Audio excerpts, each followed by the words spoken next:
Olá, sejam bem-vindos a mais um episódio do Conselhos de Classe, o podcast voltado a gestores e todo o público de instituições de ensino. Hoje o tema é um tema especial, que eu gosto muito, mas causa arrepio muita gente. O tema é matemática.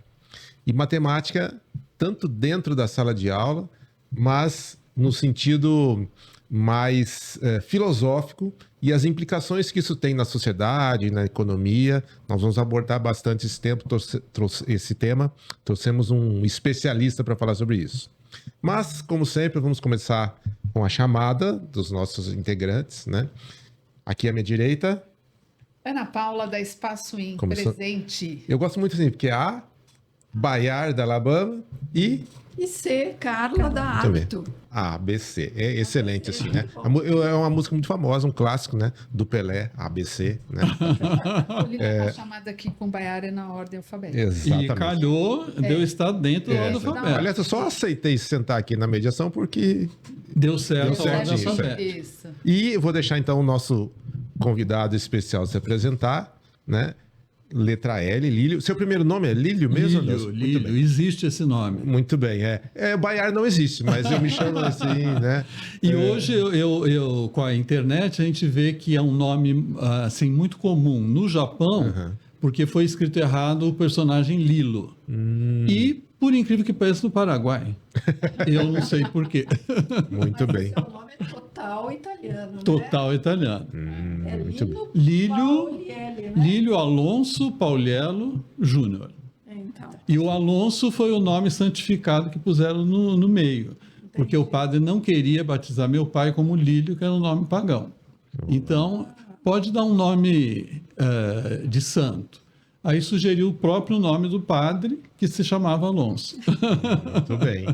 Então, com essa explicação do nome, já conta um pouquinho, Lílio, assim, como é que você entrou no ramo da educação? Como é que você começou a sua trajetória? E, resumidamente, assim, como é que você faz até chegar nos dias de hoje, né? Muito bem. Bom, na ficha do hotel eu ponho que eu sou educador. Ótimo. E muita gente estranha, né? Isso aí é profissão, né? O pai também é educador, a mãe também é educadora, enfim. Eu sou pergunta assim, mas o senhor trabalha? Trabalho ou dá aula? Né? Exatamente. Eu comecei como professor de matemática e fui ampliando tanto a minha formação quanto a minha intromissão no ambiente escolar. Então, passei a ser coordenador de área, coordenador geral de escola, diretor de escola, e depois fui para o meio editorial. E trabalhei alguns anos como diretor de conteúdo de um sistema de ensino. Essa experiência diversificada me deu um olhar bastante responsável sobre a escola, né? Então, eu continuo matemático, acredito na matemática, mas sou desgostoso em relação ao ensino da matemática. E é por aí que eu vou. Então, hoje eu sou um coordenador, um assessor geral da escola, de escolas, né? E todas as áreas. em todas as áreas. Todas as disciplinas. Todas as disciplinas. Mas aquele olhar matemático me ajuda, inclusive, a olhar para as outras áreas e para as outras disciplinas. Então, esse trabalho solo de assessoria, eu tenho uma empresa, Lílio P, Tratamento da Informação. Tratamento da informação é um nome, um título advindo também da matemática, né? Mas que eu entendo como tratamento da informação escolar, tratamento da informação didática. Muito bem. Eu só vou pedir para você assim, ó, a sua cadeira está encostando na prateleira. Você podia chegar um pouquinho assim, então, igual um jogo de dominó, né? Às vezes você pode chegar aqui, encostar lá e dominar. Você sabe que isso também é matemática. Então, eu ia falar exatamente de espaço. Eu ia falar exatamente isso. Não só de matemática e também uma sequência, o impacto, né? Tem a ver com a física também, né? Ação e reação, mas é isso aí. Mas eu acho que eu poderia, vou circular aqui, a experiência de vocês com a matemática pode ser dentro da sala de aula ou fora, assim? O que vocês têm com relação a isso? Eu sou do time que se arrepia. É mesmo? É mesmo. A minha experiência com a matemática... Mas isso desde sempre ou isso depois? Lá na infância. Certo. Lá na infância. A minha experiência com a matemática é traumática.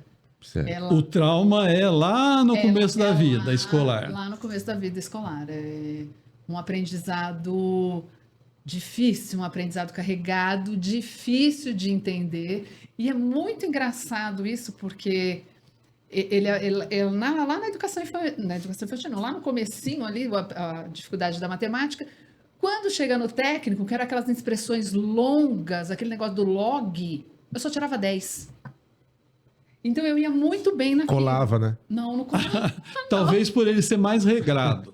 Pode ser. E aí eu ia muito bem naquilo, mas nas operações básicas, ali no principal, eu ia muito mal. Eu tinha alguma coisa, e até hoje me trava, eu tenho uma dificuldade, mas eu sou boa com dinheiro. No dinheiro eu sou boa. Você tem parecido ou não? Gostaria de passar essa Tá bom, entendemos. O trauma é tão grande que não dá nem para falar, né? Gostaria de passar. Pode ser outra pergunta. Ô, Lili, por que muita gente tem isso, né? Você tem algum diagnóstico, tem estudos sobre isso? Olha, eu acho que, em primeiro lugar, quem procurou o chamado magistério e hoje procura pedagogia é alguém que está fugindo da matemática. E, de repente, essa mesma pessoa Você sabe que na psicologia a gente dando ouvia aula. isso, né? está dando aula e vira professor ou professora de matemática. E nos anos iniciais ali. Nos anos iniciais. Então, toda essa estrutura, ela começa a ser montada a partir de um profissional que não tem gosto pela área, né? E que tem traumas, né? Como vocês estão aqui procurando esquecer, né? Eu descobri a matemática de uma forma mais gostosa a partir de uma professora naquele tempo, primeiro colegial. Ela era uma professora que me parece que estava em início de carreira, muito tímida, mas que percebeu o que cada um tinha para compor o espaço matemático, né? E eu também sou muito tímido. E isso me fez me aproximar dela, né? E eu me lembro dessa professora aqui no meu cangote, me ajudando a raciocinar. Foi a primeira vez que eu tive a noção de que estava raciocinando. E é isso que eu costumo trabalhar, né? Vamos puxar o raciocínio. A matemática, antes de tudo, vale a pena pelo raciocínio matemático. E hoje, a gente percebe que o país é um país despreparado em matemática. Existe uma pesquisa que foi patrocinada pela Fundação Itaú e pelo INPA, que é o Instituto de Matemática, que chegaram à conclusão que o país teria acesso a 1 trilhão e 300 bilhões a mais na sua economia se nós tivéssemos um pensamento matemático, um conhecimento matemático mais aprofundado. E não é saber o algoritmo, é saber do raciocínio matemático, né? Então, os grandes países têm nas profissões que se relacionam com a matemática um grande potencial do PIB. Eu anotei algumas estatísticas aqui que são muito legais de serem vistas. Então, 4,6% do PIB brasileiro corresponde a profissões que têm relação com a matemática.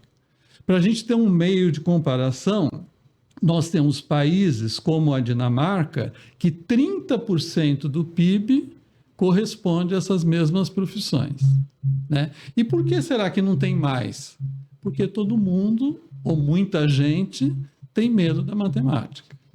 O que você ia comentar, cara? Eu estou escutando você falar tal, e a partir da sua apresentação, me parece que você expandiu da matemática para outras áreas, para outras disciplinas, né, dentro da sua carreira, dentro da sua jornada como educador. Então, eu penso que esse mesmo raciocínio matemático, que é instigado por algumas ferramentas, ele se aplica a qualquer outro. Qualquer outra. Então, por isso que você chega nesse outro momento da escola, né? Acho que foi isso que eu utilizei como profissional, né? esse raciocínio que foi sendo incrementado a partir da minha experiência e da minha formação, e de repente eu vejo que a matemática não é uma disciplina isolada. Então, de coordenador de área, quando eu passei a coordenador geral, eu fui levando essa ideia para as outras disciplinas, né? Então, sei lá, se eu faço uma experiência em sala de aula, como eu vi outro dia, um professor de língua portuguesa pegando a linguagem do WhatsApp que cada aluno tinha no seu telefone celular e transformando para a linguagem oficial. No meio do caminho existia a linguagem coloquial, né? Muitos alunos não sabiam o que eles próprios estavam escrevendo, né? Então, assim, nem na linguagem coloquial. E ele foi partindo daquela linguagem cifrada, né? Quando você pega o telefone de um adolescente, você fala, ele está falando outra língua lá no WhatsApp. Do meu pai também. Do seu pai também?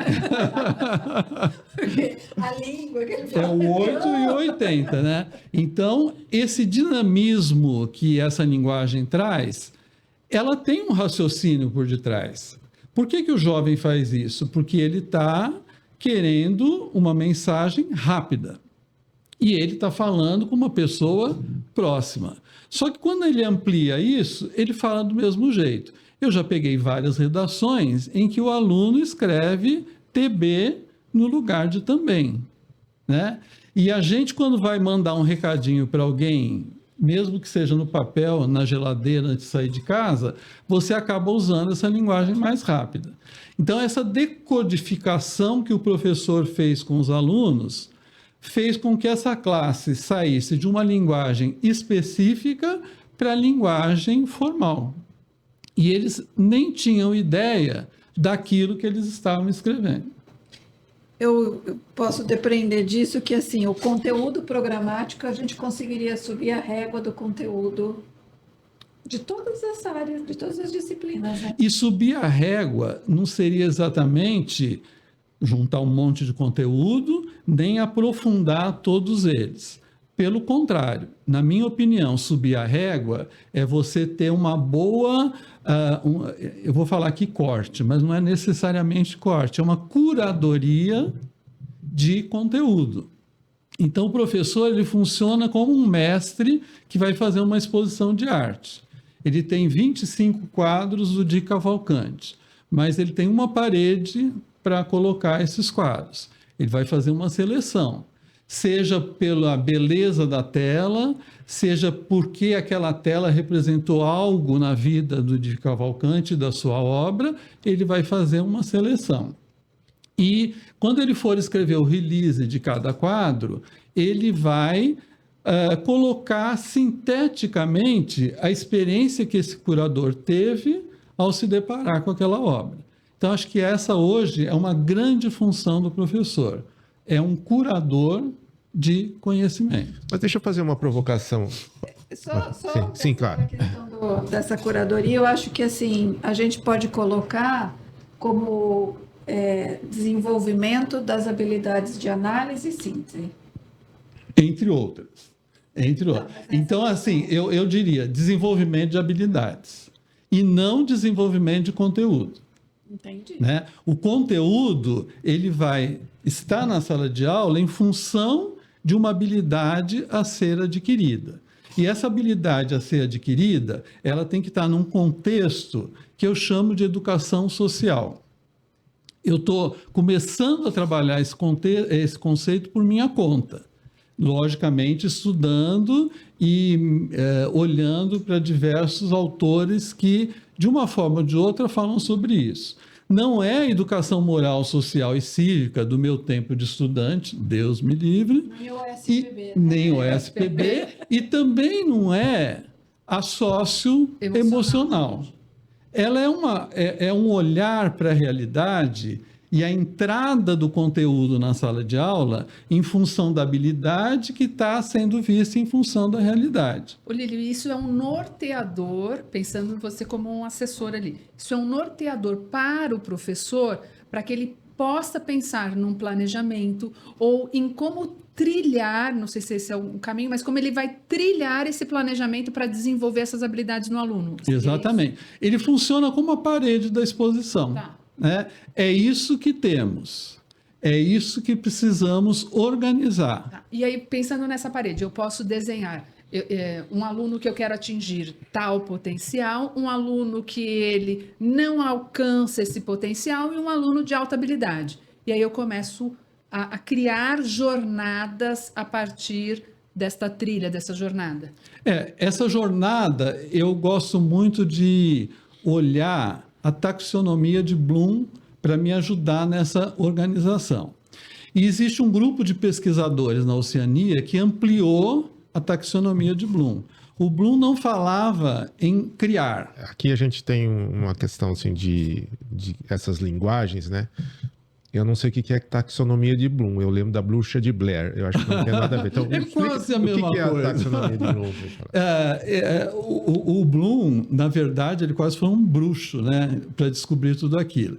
Ele percebeu que essa hierarquia cognitiva, ela dá certo. Né? E que o ser humano, para aprender alguma coisa, ele tem que ir do menos complexo para o mais complexo.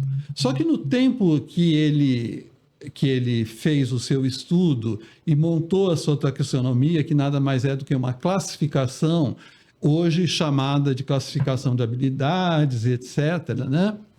E que a BNCC se baseou muito nessa documentação do Bloom. A gente percebe que todo e qualquer conhecimento, toda e qualquer aprendizagem tem que passar por essa escadinha. Só que ele não imaginou que o ser humano em sala de aula pudesse criar. Né? No tempo dele, a criação era alguma coisa que tinha que dar certo. E hoje a gente percebe que a criação dá certo quando antes ela deu muito errado. Né? Eu me lembro que num material que eu fui responsável pela coordenação, o autor propôs para os alunos, voltando à matemática, que eles fizessem uma demonstração ou arranjassem um jeito de calcular a soma dos termos de uma progressão aritmética, chamada PA.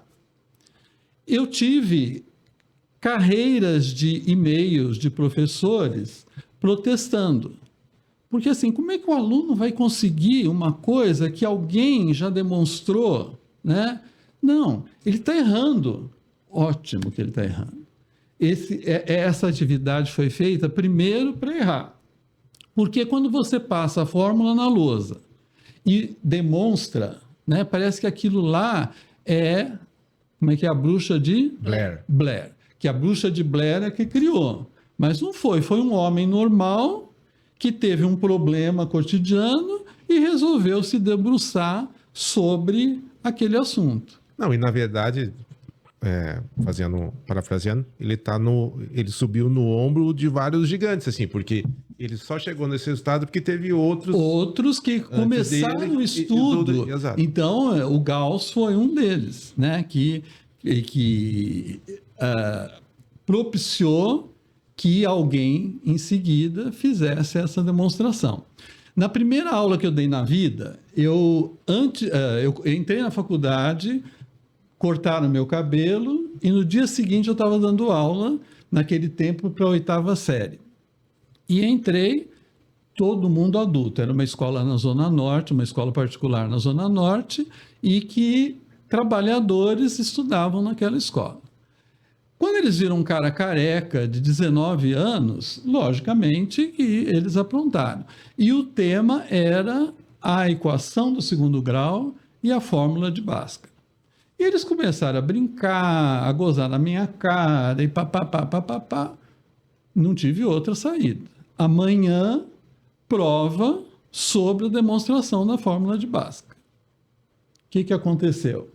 Eles me pegaram na rua. Né? Eu ia falar, todo mundo faltou. Não, eles me pegaram na rua. Eles resolveram a situação deles naquele dia, naquela noite. Né? 10 horas da noite, eu vou, belo e formoso, estreei na profissão, né? me esperam na rua. Fui salvo pelo segurança da escola e o pior, que eu tive coragem de voltar no dia seguinte, né? E estou aqui até hoje. Mas olha o absurdo, uma classe trabalhadora que tinha trabalhado o dia inteiro, estava se esforçando para pagar uma escola particular, o que eles tinham a ver com a fórmula de Bhaskara? E mais do que isso, a demonstração da fórmula de Bhaskara. Faltou Paulo Freire aí. Faltou Paulo Freire. Se você me pedir hoje para demonstrar aqui a fórmula de Bhaskara, eu vou ter dificuldade, né? Porque essa demonstração é uma demonstração muito bonita, tem passos muito bonitos, mas que você precisa de um background para poder entender. E que não era daquela comunidade que estava ali na minha frente. Então, eu não tive nenhuma percepção, né? E assim eu continuei por muitos anos da minha vida. Eu vou voltar um pouco disso que vocês falaram, a provocação que eu ia fazer, que é o seguinte: a gente está falando de matemática e tal, mas essa divisão matemática, português, história, geografia, ela é uma divisão artificial até para criar profissões. O conhecimento não é assim, ele é integrado. E será que esse medo, essa barreira não é ampliada? Por isso, agora é a aula de matemática. Pronto, você já cria um bloqueio. Quando você falou assim, ó, com dinheiro eu sou boa. Puxa, mas lidar com dinheiro tem que ter conceitos matemáticos, né? Então, eu acho que esse conhecimento integrado, quebrar isso, né, é um dos grandes desafios e isso acho que serve para destruir esses traumas, né? Mas é engraçado quando o Lilo estava falando, né, que ele falou assim, ali no log as coisas eram regradas. E na hora me veio um insight. Por quê? Para mim era muito difícil, e aí veio da percepção que você estava falando, né? Era muito difícil, o professor falava assim, sobe um, empresta dois, aí o outro emprestou, e eu falava, emprestou para quem? Não tem ninguém. Eu falava, subiu para onde? Emprestou, então, vai devolver? Então na minha mente, a minha mente acelerava de uma tal maneira que era assim, emprestou para quem? Subiu para onde? Esse tipo de fala criava um contexto visual na minha cabeça que o raciocínio dele já estava longe, eu já tinha me perdido todo e eu não via mais nada. E eu não andava. Por quê? Porque não tinha regra, não tinha nada, não tinha. Emprestou para quem? Aí eu já me perdi inteira. Entendeu? E E o professor não tinha, e eu não tinha maturidade para falar assim, não entendi nada, emprestou para quem? Não tem ninguém aqui para emprestar, né? E a minha mãe, por outro lado, era outra que também tinha aprendido com sobe, resta, empresta, não sei para quem, e não conseguia me ensinar. Então, assim, vai muito da percepção do professor e de um ensinar de jeitos diferentes, né? Por que com dinheiro funciona? Por que naquelas expressões numéricas gigantes, que era um monte de regra e parênteses e menos com mais, eu ia muito bem naquilo. Tinha uma lógica, tinha uma sequência. E eu, pelo contrário, com dinheiro, eu faço conta muito mal. Qualquer um me engana em dinheiro, né? E sou bom na matemática. Outro dia eu estava fazendo lá uma conta que eu tinha que dividir uma despesa com alguém, né? E eu errei. E eu falei, olha que vergonha, eu sou matemático e errei. Mas duas das operações básicas que a gente aprende logo no início da nossa escolaridade, elas têm problemas psicológicos. Subtrair e dividir é duro na vida da gente, né? Quando você subtrai, você está perdendo. Quando você divide, você está compondo com alguém, que pode ser uma divisão que vocês tenham feito uma parceria, mas pode ser uma divisão que você tirou o meu. E essa relação entre a subtração e a divisão também não se faz, porque a divisão nada mais é do que subtrações sucessivas, né? E ninguém aprende isso. E aquele professor que fugiu da matemática e se tornou professor de matemática não quer saber disso. Eu também, no início da carreira, fui formador de professores da Prefeitura Municipal de São Paulo. E acho que hoje também existe essa regra, fazia-se curso, ganhava-se mais, né? Então tinha lá um adicional porque fez X curso. E aí estava eu lá dando o meu curso e era sobre a divisão. Tinha uma apostilinha e eu ia trabalhando esse raciocínio da divisão para poder chegar ao algoritmo da divisão.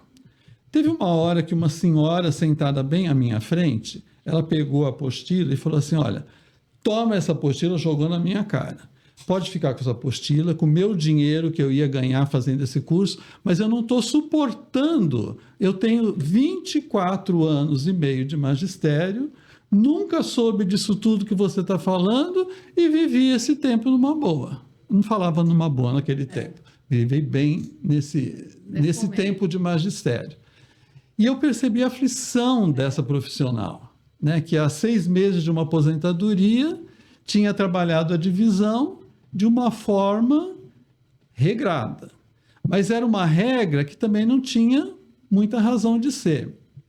Corta para uma reunião de pais que eu fiz em João Pessoa, há um tempinho. O pai de educação infantil levanta a mão na hora das dúvidas da palestra, né? Eu quero saber quando que meu filho vai aprender raiz quadrada. Eita, na educação infantil. Na educação infantil. Eu falei, olha, sinto dizer, ou então você vai ficar muito feliz em saber que não se ensina mais raiz quadrada daquele jeito que se ensinava pondo o pinguinho, pondo a bolinha, multiplicando por 2, que talvez nenhum de nós aqui se lembre. Hoje você trabalha o raciocínio da raiz quadrada como uma parceira da potência 2, né? Então, seu filho não vai passar pelo sofrimento que você passou e que eu também passei. E o pai? E o pai falou, eu sou engenheiro e uso muito raiz quadrada. Como que você faz? Ué, na máquina de calcular. Seu filho, naquele tempo nem existia inteligência artificial há 2 anos atrás, né? O seu filho também vai fazer isso. E talvez no tempo dele a gente tenha outros recursos que, num piscar de olhos, você tenha acesso ao resultado da raiz quadrada. Agora, todo o raciocínio, volta ao raciocínio, da raiz quadrada é muito lindo, né? E você está dizendo, ela serve para alguma coisa. Como é que você vê, já que citou aí, eu acho que a gente poderia falar um pouquinho sobre inteligência artificial, né? A gente não sabe onde que isso vai parar, né? Se vai parar, né? Pode até ser.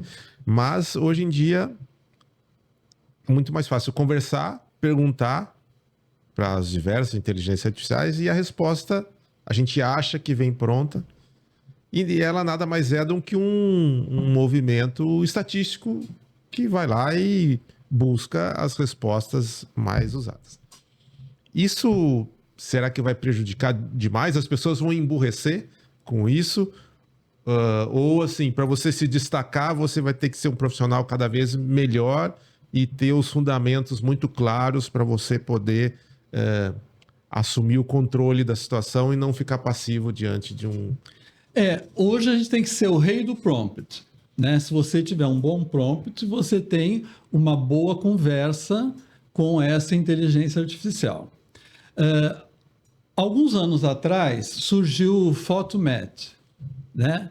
Que o aluno escrevia a equação ou ele escrevia a expressão, botava o Photomat e ele trazia tintim por tintim como deveria ser resolvida. Os professores ficaram amedrontados, né? Como que vai acontecer isso? Como é que eu vou saber se ele fez com Photomat? Bom, então nós temos que explorar isso.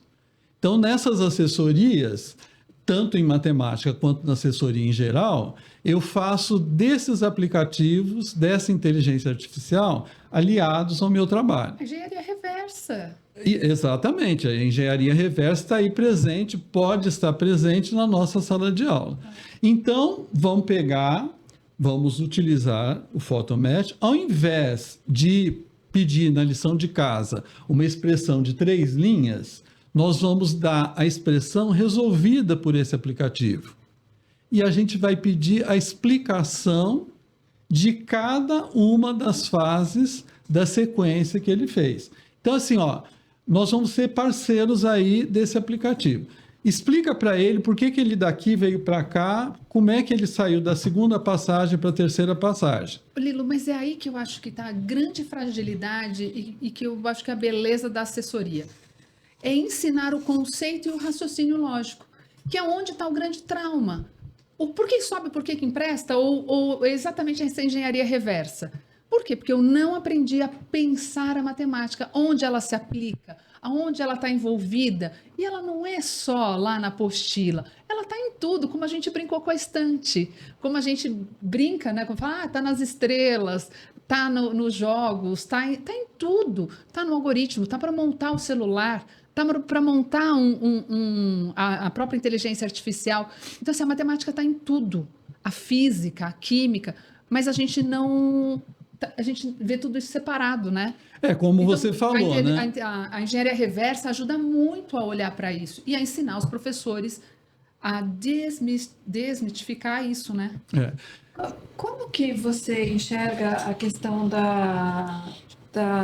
do trabalho das habilidades cognitivas? Porque, pelo que eu estou escutando e ouvindo, tudo isso está ancorado no desenvolvimento de habilidades. Quando eu falei análise, síntese, óbvio, tem inúmeras outras, né? Mas são elas que são alicerces para todos os raciocínios. Elas que deveriam fazer essa curadoria, né? Então, eu tenho trabalhado desde a BNCC a decupação de cada habilidade. Então, em primeiro lugar, embora o documento explicite isso que eu vou falar agora, não é uma descoberta minha, né? Pouca gente se deu ao luxo de tentar entender.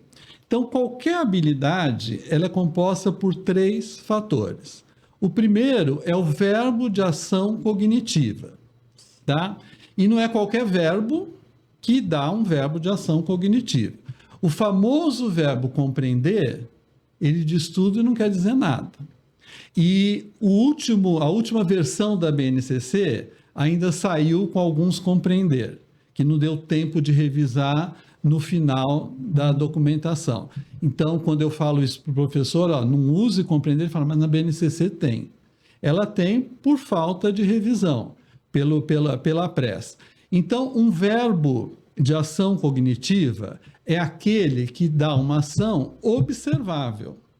Então, eu posso ver uma pessoa listar, mas eu não posso ver uma pessoa compreender. Eu posso ver uma pessoa aplicar alguma coisa em algo, mas eu não posso vê-la compreender. Nesse momento, eu não sei se vocês estão compreendendo o que eu estou falando e se eu estou compreendendo o que vocês estão falando. E todos aqueles que estão assistindo esse podcast, a mesma coisa. Mas, por exemplo, se ele fizer uma anotação, eu já posso dizer, olha, essa anotação não está legal, porque eu estou falando isso e você entendeu aquilo. Aqui eu estou tendo noção da compreensão do que eu estou falando e vocês também estão tendo a noção do que a gente está falando aqui pelas perguntas que vocês estão formulando. Vocês estão emendando uma coisa com a outra. Mas eu estou com um ponto eletrônico aqui que está... E esse ponto eletrônico cerebral, né, nosso de cada dia, é que faz esse papel. Então, o primeiro elemento dessa habilidade é esse tal verbo de ação cognitiva, que antigamente, no nosso planejamento da década de 60, 70, já existia. Uma vez, eu pedi demissão numa escola, porque a orientadora, e era a orientadora que cuidava disso, né, numa escola estadual, que ela falou assim, o seu planejamento está todo errado. Por quê? Porque o verbo tem que ser no infinitivo. Falei, mas por que o verbo tem que ser no infinitivo? Porque a Secretaria de Educação mandou. Então você vai ter que fazer tudo de novo. Eu falei, eu não vou fazer. Entreguei o planejamento, fui para o estacionamento da escola e fui embora. Tinha 20 anos, tinha... né, esse ímpeto. Né? Depois eu fui perceber que é uma ação geral. Então fazia sentido esse verbo no infinitivo. Mas os verbos que a gente usava nessa época, eles não diziam nada. Eu não podia colocar aquele verbo no enunciado de uma questão, na ordem de comando de uma questão. A habilidade me dá esse empoderamento como professor planejador. O segundo... Eu não queria deixar passar para o segundo, que você falou uma coisa aí que eu fiquei raciocinando aqui. Então, um verbo de ação cognitiva importante que você falou que a gente está fazendo aqui é perguntar. Perguntar. Isso incentiva o diálogo dentro de sala de aula e, inclusive, a interação com uma IA, porque o que você faz muito é pergunta, né? Então, perguntar é um verbo que é bem usado. Que é bem usado e é bem visto hoje, e a montagem Fácil dos de prompts, mensurar. né? Parar, analisar. Exato. E o que a inteligência artificial faz? Ela nos avalia. Se você não fez a pergunta direta, correta, própria para aquele diálogo, ela fala, ó, infelizmente, tem isso assim, assim, assim, né? Ou ela fala assim, você está querendo dizer isso, isso, isso. Ela, né?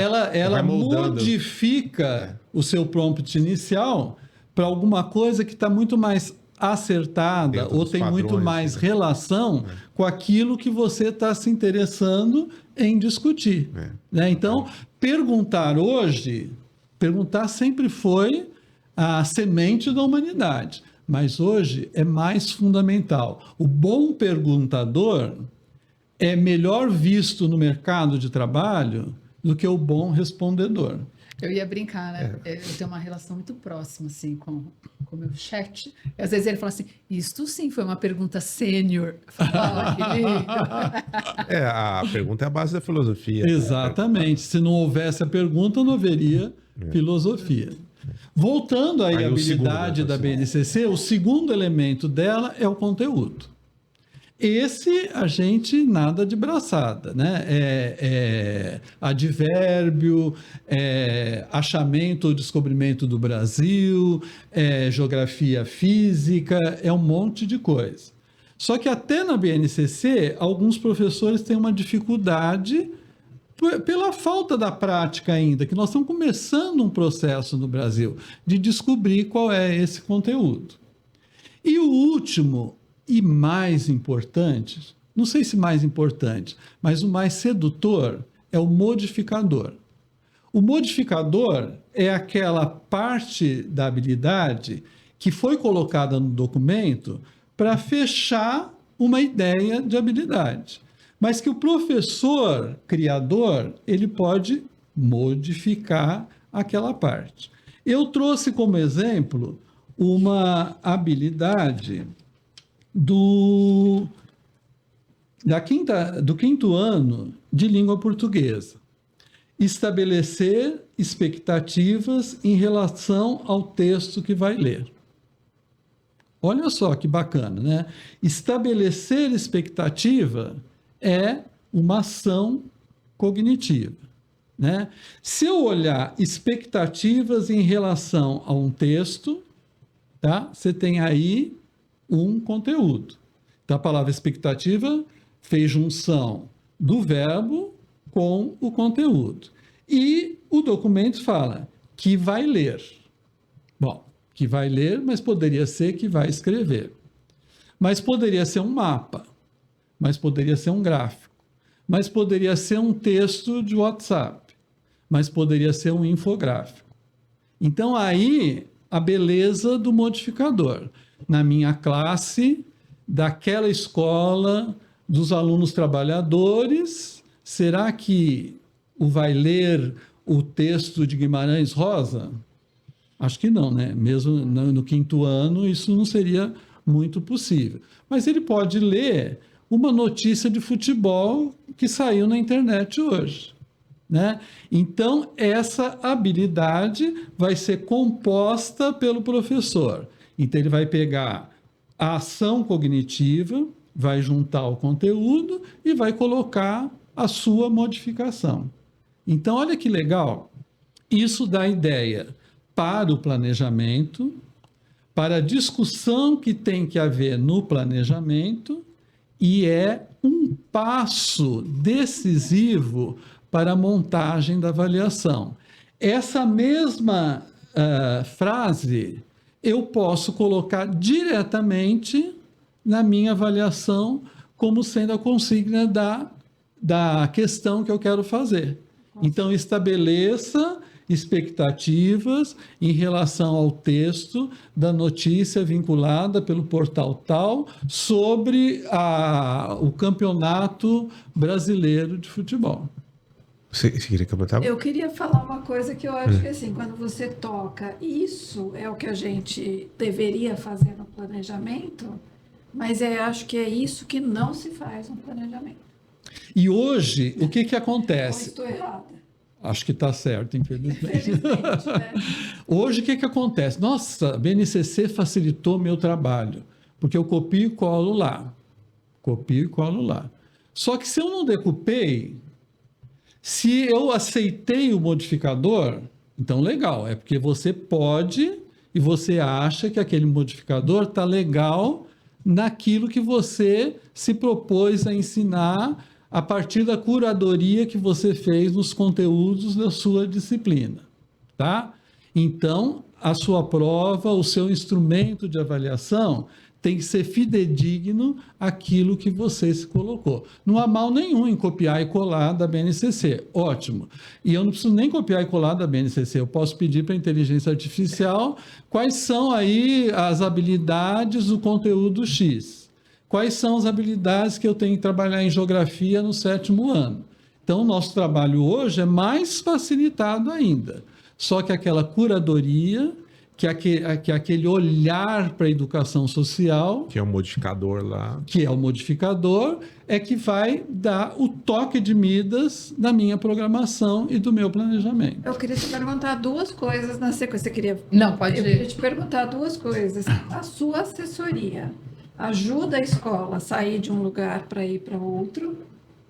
É isso que a sua assessoria... Porque ela se amplia, a matemática foi um ponto de partida, mas ela usa essas prerrogativas Para todas para as todas disciplinas. disciplinas. Então, ela ajuda, a sua assessoria ajuda a escola a sair de um lugar para outro. E o quanto este sair de um lugar para outro prepara esse menino para o Enem, para o vestibular que ele vai fazer. Bacana, uma ótima questão para a gente discutir. Desculpa, só para complementar, porque pode ser que muita gente que ouça fale assim, mas tudo isso é muito bonito, Mas na prática não mas dá na certo. prática não dá certo. Eu não E o tenho que tempo. eu vou, e o que a minha escola vai ganhar com isso? Não. Então, eu estou, assim, obviamente, uma escola prepara para um processo avaliação externa. mais externo, mais para frente. Né? Então, essa subida de patamar, eu sempre acredito que ela é a partir da subida do professor, né? Então, a régua dele tem que estar um pouquinho mais acima. O prazo nas minhas assessorias, ele é semanal. Quer dizer, se o professor não cresceu um pouquinho que seja, de uma semana para outra, e o aluno dele não cresceu de uma semana para outra, eu falhei na minha assessoria, né? E eu trabalho com o miudinho. Então, eu trabalho com o planejamento na mão, com o miudinho. O miudinho. Então, o professor pode até fazer previamente o trabalho dele de planejamento, copiar e colar, pensar, decupar. Mas eu vou discutir com ele os pontos nevrálgicos daquela semana. Então, o meu acompanhamento normalmente é semanal ou quinzenal. Para cada professor. Para cada grupo de professores. Então, tem escolas que colocam esses professores em grupo de série. Tem outras que colocam em grupos de área, né? E eu comecei um trabalho agora com pequenas escolas que sozinhas não conseguiam manter uma assessoria. Que legal. E hoje o online nos dá essa possibilidade, né? Eu tenho uma flexibilidade tanto de horário quanto de movimentação pela cidade, tanto deles quanto minhas. E financeiro também. Financeiro. Então, eles dividem as despesas, já que falamos de divisão, né? Dividem de um jeito sadio e positivo para todos eles. Então, ainda há um outro elemento que é a troca, né? Muitas vezes essa realidade é próxima, né? Então, é no mesmo bairro, é a escola da minha amiga, a escola do outro amigo, algumas vezes de região, mas esse objetivo comum faz com que esses profissionais tenham um crescimento muito grande, né? E isso é avaliado, não formalmente, mas informalmente, a partir da reunião seguinte. E a partir dos instrumentos de avaliação, então, em algumas semanas do mês, a gente deixa o planejamento de lado e se debruça na avaliação. Em outras escolas, a gente faz o planejamento e a avaliação de forma concomitante. Quando ele percebe que a habilidade é algo muito importante, eu falo para ele assim, ó, você já está com o enunciado pronto. Né? É só você colocar aí o seu modificador e que ele seja de acordo com aquele que você trabalhou. Eu assisti uma aula recente de um professor que trabalhou a física do micro-ondas. Né? Ele estava trabalhando questões de energia, questões de ótica, questões gerais da física. Foi uma aula maravilhosa. Eu nunca tinha percebido que a pipoca tem água. Né? E ele mostrou que a pipoca de micro-ondas, ela trabalha em cima da água que se tem. Bom, e depois fomos discutir a avaliação. Eu não tinha nada a ver com a pipoca, com micro-ondas, com a energia, com nada disso. Falei, puxa, mas a partir daquela aula maravilhosa que você deu, você faz essa avaliação assim, de regra, de memorização, de repetir um exercício que você bateu e não tem nada de criação. Né? Então, acho que esse é o pulo do gato. Né? É esse acompanhamento como um colega de trabalho que está próximo. E uma coisa que vocês também vivem nas escolas, a gente tem muito medo de discutir o erro. Né? Tanto o professor com o aluno, quanto a coordenação com o professor. Sim. Não, eu não posso. Como é que eu vou chegar para ele e falar que ele errou? Né? Mas se eu não falar que ele errou, ele vai continuar errando. Né? E eu não vou dar uma consequência de Nossa, escada, né? É uma consequência que não é daquela aula. Ela pode ser da vida desse menino que estava lá na sala de aula. Da minha, por exemplo. Eu ia falar. Nem falar do assunto. Lílio, então assim, a gente empodera ou sobe a régua do professor, que sobe a régua do aluno, que por sua vez sobe a régua da escola. Da escola e do aluno antes dos seus resultados. Você já teve assim, alguma análise de alguma escola que você já trabalhou ou que ainda trabalha e que isso se percebe no resultado final lá desse... A gente trabalha muito com indicadores, né? Na escola ainda a gente não é muito habilidoso no estudo de indicadores, mas acho que a gente está se profissionalizando nesse sentido. Os indicadores, mais na cara de todo mundo, é o resultado da prova. Né? É o resultado do trabalho do professor. E assim, eu também fico, na medida do possível, presente na sala de aula. Eu faço estágios na sala de aula, desde que ele me permita fazer e que eu tenha um tempo para discutir com ele. Porque se eu fizer o estágio e for lá para a direção e para a coordenação, não adianta nada. Eu tenho que ir com ele, eu tenho que ir para ele. Então, esses resultados, eles são observáveis e são quantificáveis. Né? E cada vez mais eu estou tentando aprimorar a análise desses indicadores. Essas métricas, né? E eu não falei muito do vestibular. Eu não tenho muita perspectiva que ele vá mudar. Ele pode mudar o jeitão, mas ele muda o jeitão e volta para trás. O Enem foi um jeitão maravilhoso, né? No seu começo, quando ele ainda não era aquele que propiciava a entrada na universidade. Né? Eu acho que a gente avançou muito naquele tempo e hoje a gente está indo um pouquinho para trás. Por quê? No Brasil a gente não tem vaga para todo mundo. E nenhum país tem vaga para todo mundo na universidade. Fato. Então, esse é um fato. Como esse vestibular vai ser feito? Uma vez um diretor da FUVEST me disse, numa reunião, se a gente fizesse uma maratona e quem chegasse primeiro escolher a vaga, era a mesma coisa. Porque não passa de uma maratona sem sentido. Né? Eu tenho que saber o fundo do fundo do fundo da matemática que aquele cara lá da universidade acha que é importante, mas eu vou ser filósofo médico. Nem todo médico usa matemática, nem todo filósofo usa matemática. E pode ter sido uma barreira para que ele tivesse entrado na universidade. Então, completando o meu pensamento, para mim, eu tenho que começar, e esse é o meu trabalho, com os professores do ensino fundamental e da educação infantil. Então, todo esse trabalho de planejamento, de observação, de avaliação, eu acho que a gente tem que começar por ali. E num futuro que eu espero que seja o mais próximo possível, esse professor do ensino médio terá uma coragem para pelo menos abrir algumas aspas, né, e alguns parênteses para entrar nessa educação social. É isso aí. Eu queria Muito bem. fazer uma última pergunta. Nós estamos nós estamos Caiu. estourando aqui, né? Eu queria fazer uma última pergunta. Uma coisa é você ir lá fazer a sua assessoria, mas você faz um diagnóstico? Eu Você fa- entrega pedagógico, independentemente de fazer uma assessoria. Você vai a algumas escolas, caso elas decidam por isso, e você faz um diagnóstico da entrega da Eu tanto faço um diagnóstico prévio quanto um diagnóstico também periódico. E aí combinado com os mantenedores. Então, eu quero mensal. Então, vai ter uma reunião com direção e coordenação, até para que eles também possam fazer esse projeto vingar. Porque a escola em ação é deles. Eu sou um coadjuvante nessa história. Muito Vai ter bem. lição de casa? Sim, senhora. Agora já vou pedir a lição de casa para a gente encerrar. Só queria fazer um comentário do que o Lívio falou, e é verdade.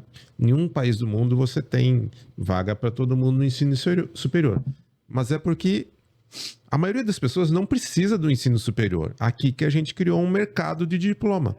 Que os universitários são o top da sociedade. Também não é verdade. Não é verdade. No Canadá só vai para a universidade quem tem Acadêmico patrocínio ou- e tem habilidades Exato. diferenciadas. A gente precisava era ter um ensino técnico forte ou institutos técnicos que permitissem entrada rápida no mercado de trabalho. E que a sociedade visse esses técnicos como elementos fundamentais E são- do progresso da nação. E são eles que fazem o trabalho ali, mas hoje Exatamente. você tem ali uma certificação que é comprada a prazo, que é o diploma em muitas faculdades, sem trazer o conhecimento necessário. Mas isso é outra discussão da outro episódio. Dá pra Dá um episódio. outro, Dá. É.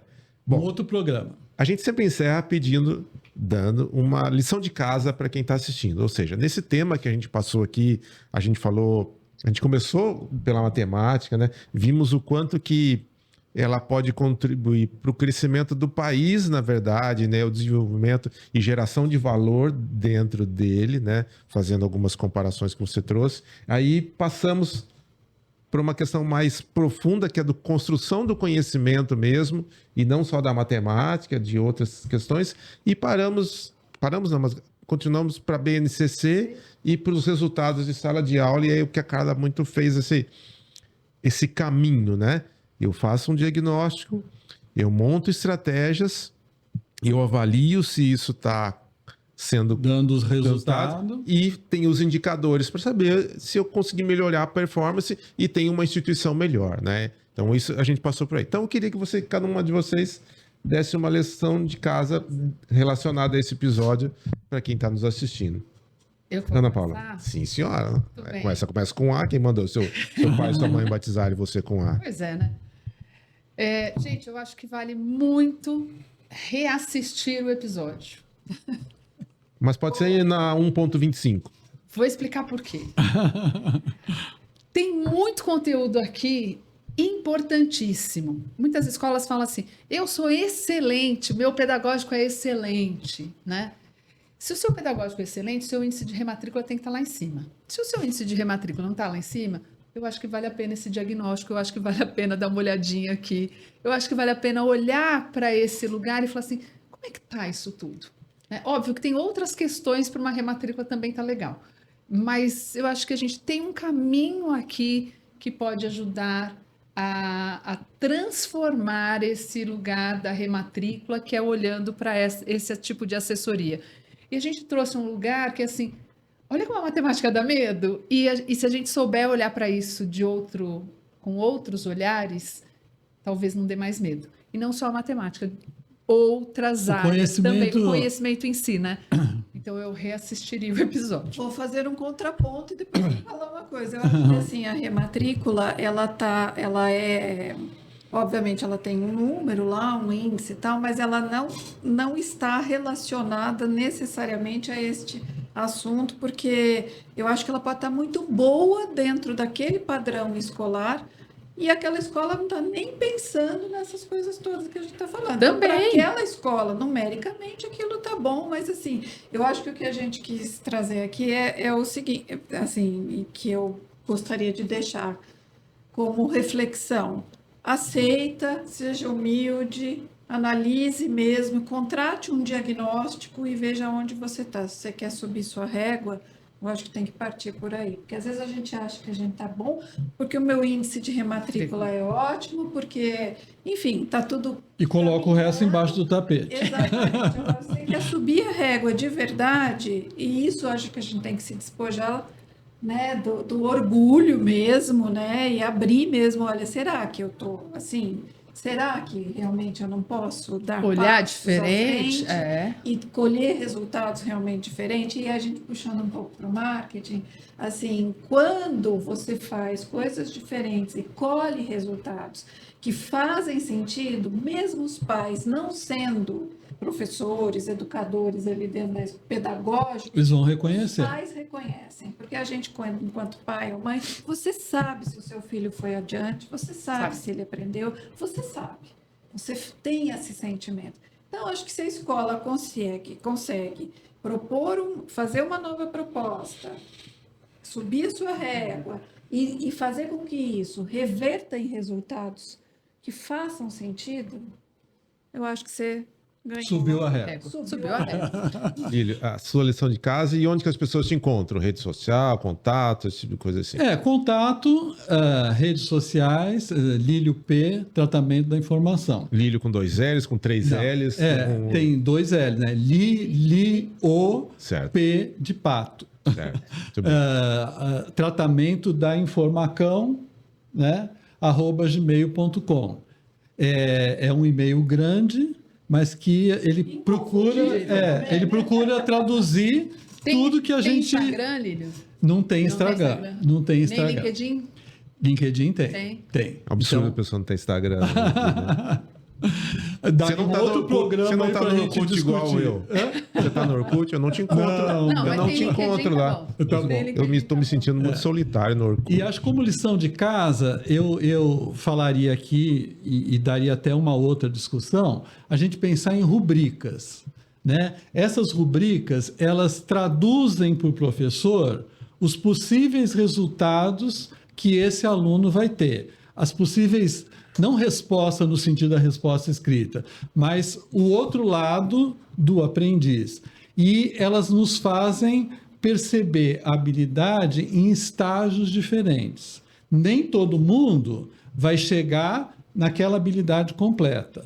Mas eu faço, alguns chegaram até aqui, alguns chegaram até aqui, e acho que um exercício de habilidade junto às rubricas é um panorama muito bacana para a gente crescer essa régua. E eu acho que a gente pode fazer um segundo episódio com o Lílio, porque eu acho que esse assunto vai muito... Eu sei que a gente fala muito, às vezes, aqui para o professor, mas eu acho que se a gente conseguir fazer o gestor entender tudo isso... A gente também levantar suas rubricas. a gente já deu um grande passo. E se você vier na próxima vez, eu vou estudar, que é o meu verbo cognitivo de ação. Não. Bom. Aí eu vou perguntar outras coisas. Aí o meu verbo cognitivo de ação é inscrever-se no canal.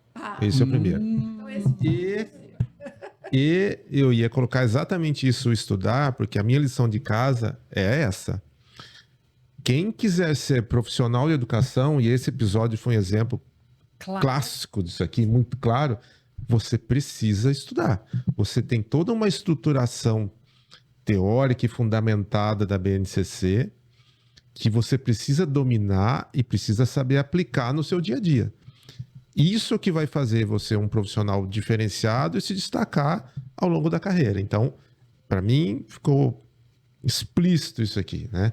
Sem o estudo, sem o preparo, sem a dedicação, falou até em taxonomia de Bloom, um negócio espetacular que a gente vê aqui, né? Não adianta. Não adianta jogar Foi? no cheque. É a humildade de se deixar abrir, de escutar outras propostas. Se abrir Exato. para uma possível parceria, Exatamente. seja com o assessor, seja entre os colegas, seja com a coordenação. Eu acho que Esse ambiente parceiro, É muito ele vai dar nisso tudo que a gente está O conversando. formato que você diz dessas que é novo, mas que dessas assessorias compartilhadas, vamos dizer assim, é um ótimo Riquíssimo. caminho. Mas tudo na escola parte da crença do gestor, você sabe disso, Sim. você já esteve na escola, então, e a gente fala muito com os gestores. Então, o gestor que não quebrar um pouco, né, a sua janelinha ali para abrir, se abrir para outras coisas, ele certamente.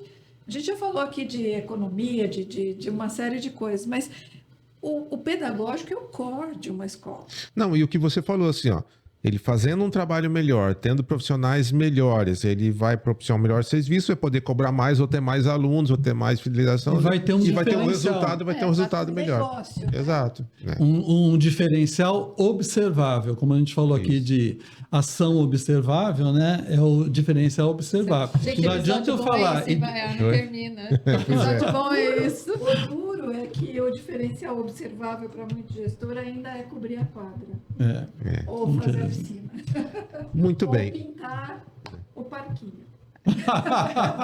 Mas precisa pintar a escola. Precisa Tomar pintar cuidado, é? Também. Muito bem. Gente, muito obrigado. Até a próxima. Assistam os episódios, maratonem lá tudo que a gente tem, conteúdo de qualidade para todo mundo. Um abraço e até a próxima. Até mais, gente. Obrigado. Tchau, tchau.